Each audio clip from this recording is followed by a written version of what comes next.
So once you've written your script, how do you actually execute it?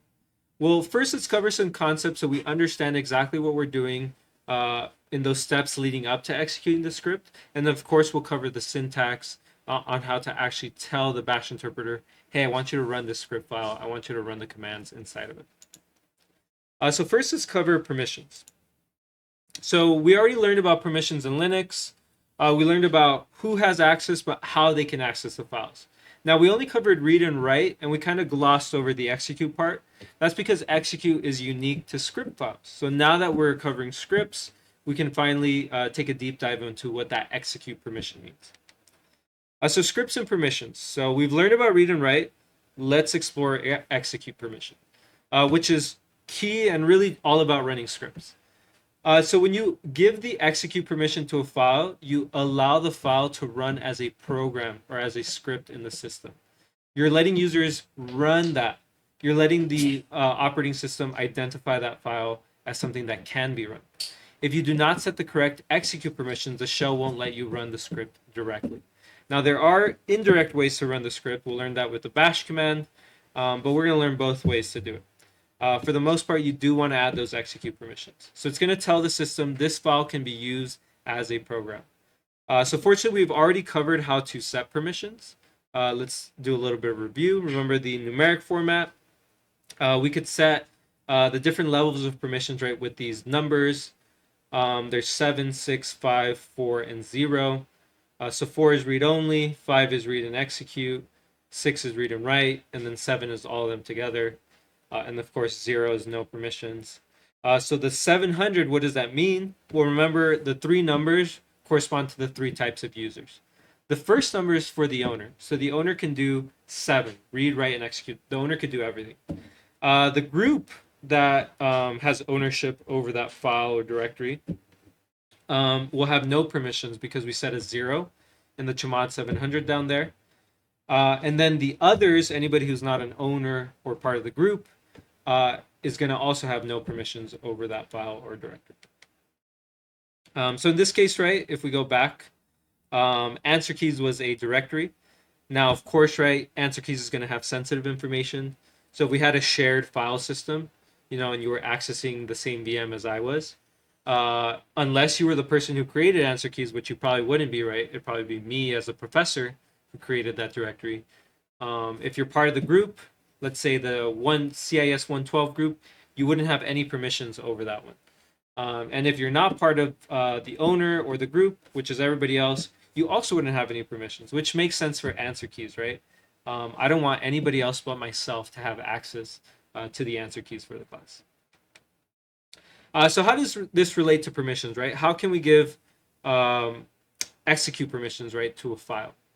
We'll know that the numbers correspond to different sets of permissions, right? So 7 and 5 do give execute permissions, but they also give read or read and write, right? So you're going to give extra permissions, which is one of the problems with the numeric format. So of course this command works just fine. It's going to give the 5 is read and write, I believe. Let's double check. Or sorry, read and execute. So the 5 is read and execute, so it's going to give read and execute permissions to all the users, right? Because we give 5, 5, 5. That means owner, group, and others will all get the same permissions over myscript.sh. Now, this isn't great, right? If you want to set the executable permissions, but you don't want to mess with read and write. Because every time I choose a number, I'm going to be modifying read. With 7, I modify read and write. With 5, I modified read. Also write because I take away write. So whether I'm giving a 7 or a 5, I'm going to be messing up other permissions. So that's one of the drawbacks of the numeric format. We're going to learn a new format that's actually a little bit easier to follow and will be easier to read, as we'll see in the demo when we run that ls-l on some of these files. Anyways, let's continue. So the 555 gives execute permissions. It'll let you run the script. But like I said, it's going to mess up the read or the write permissions. Maybe I don't want to change the existing read permissions. Maybe I don't want to change the existing write permissions. So we're going to learn a new format, and that's the symbolic format. So it's going to let you add or remove specific permissions without changing the other ones. So say you want to add executable permissions for a new script file, but you don't want to mess with read or write, you can use the symbolic format. So you can use a plus to add or a minus to remove permissions.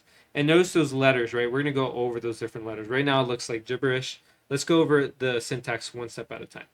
So first you got your chmod. Then you're going to indicate what users you want to target. And then you're going to indicate if you're going to add or remove permissions. And then, of course, the end is going to be the folder, directory, or the file.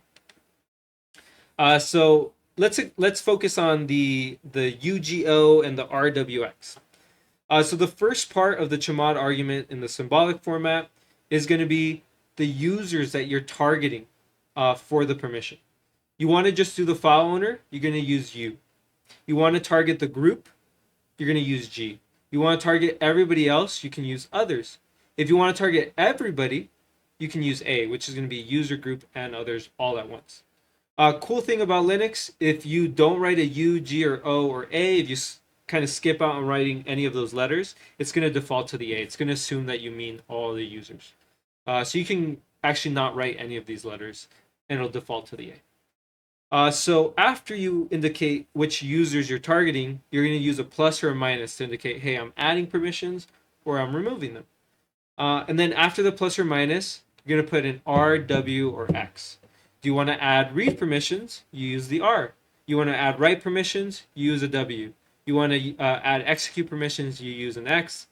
Same goes for the minus, right? You'd follow the minus sign with an R, W, or X if you wanted to remove those permissions. And yeah, you could do plus RW if you want to do read write. You do plus RX if you want to do read execute. You could do just plus X if you just want to do execute, which is actually what we're going to be doing for the most part now that we've learned about scripts. So like I said, the execute permission is really the only one we care about when it comes to scripts. Of course, right, read and write are still important if you want people to see what the script does, read the actual file, or perhaps modify it, right? Maybe you're collaborating on it. Then, of course, write will be important. But when it comes to executing the actual script file, the only permission we care about is the execute permission. So if you want to add that permission, you don't want to mess with the others, use the symbolic format, use the chmod plus X, and then the name of the script file. Simple as that. You could, of course, put the A in front, but remember, if you leave the A out, it's the same thing. It'll default to the all users, which is what the A does. So use these commands on your scripts for this week and the next lessons. This should be your first step, as we'll see in the next slides, before you actually execute it. If you don't give yourself permission, if you don't run chmod plus X in the name of your script, you won't be able to run it. It'll give you an error, as we'll see here. So this is the first step to executing a script, is to make it executable by giving yourself the permissions to execute. So if you do want to, target a certain type of user, if you don't want it to be everybody executes, of course you could do U, G, or O. But if you want everybody to execute, put the A, or just don't put in a letter at all and just put the plus X. That's going to say add executable permissions to our script file. If you do forget to set the execute permission, you'll get an error like this: bash, the name of your script, permission denied, because you didn't give yourself executable permissions. This is such a common mistake when you're first working with scripts. Make sure you run this first. So how do we execute scripts? We'll cover that in the next video.